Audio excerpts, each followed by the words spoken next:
5 minutes. Thank you, Mr. Speaker. Mr. Speaker, I rise today to honor the life of my friend, Colonel Charles Powell, who passed away peacefully on July 2nd, 2020, in his home in San Angelo, Texas, at the age of 89. Charles was a true American hero who devoted his life to serving others, and his passing is a loss that will understandably reverberate throughout the community. His genuine love for God and others, dedication to his family, and service to his country and community set the gold standard of excellence that we should all strive for. Although he is leaving this earth, his legacy will live on through the countless lives he impacted during his lifetime. Charlie was born in Nashville, Arkansas on May 7, 1931, where he grew up and met his future wife, Joanne. The two graduated from Nashville High School in 1949.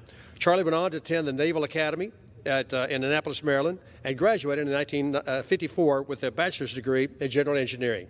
He was then commissioned to the United States Air Force and launched his 30-year career in the military service. After graduating from pilot training, Charlie took up the skies, supporting transatlantic and trans-Pacific deployment of tactical forces, refueling missions, supporting reconnaissance activities in the Cuban Missile Crisis, and finally volunteering to serve in Vietnam as a rescue crew commander and airborne mission commander. He also participated in the planning and execution of the Song Tay POW raid. Over the course of his career as a pilot, Colonel Powell logged in 6,700 flying hours, flew 168 combat missions, is credited with 14 combat saves, and was awarded multiple military honors. In addition to flying missions, Colonel Powell served in a variety of leadership capacities in the Air Force, from flight instructor to vice commandant of the Air Command and Staff College, chief of staff of the Air University, and finally wing commander at the Technical Training Wing at Goodfellow Air Force Base in San Angelo, Texas.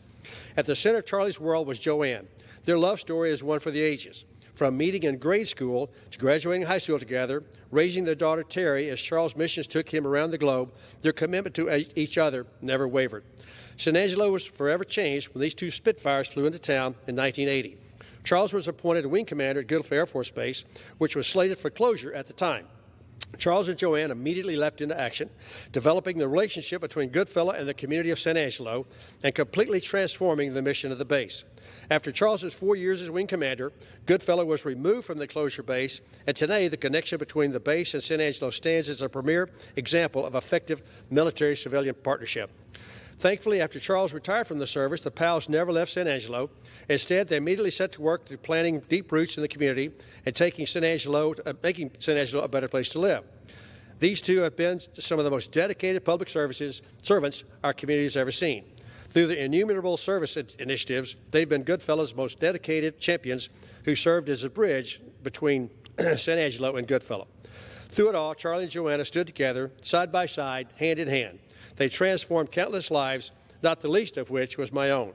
I had the pleasure of meeting the Powells when I ran for Congress in 2004, and in 2005, I hired Joanne as the first member of my staff. At that point, I could never imagine the depth of impact that Charlie and Joanne would have on me, my family, and every member of my team over the years.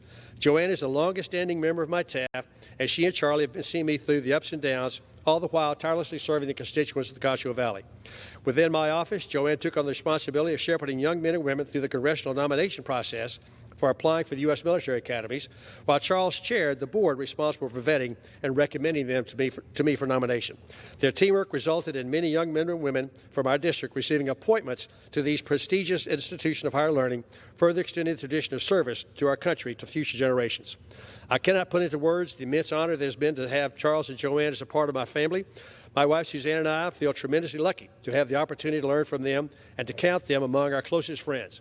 Colonel Powell will be greatly missed, and I take comfort knowing his legacy will continue through the people that he loved and the community he was so proud to call home.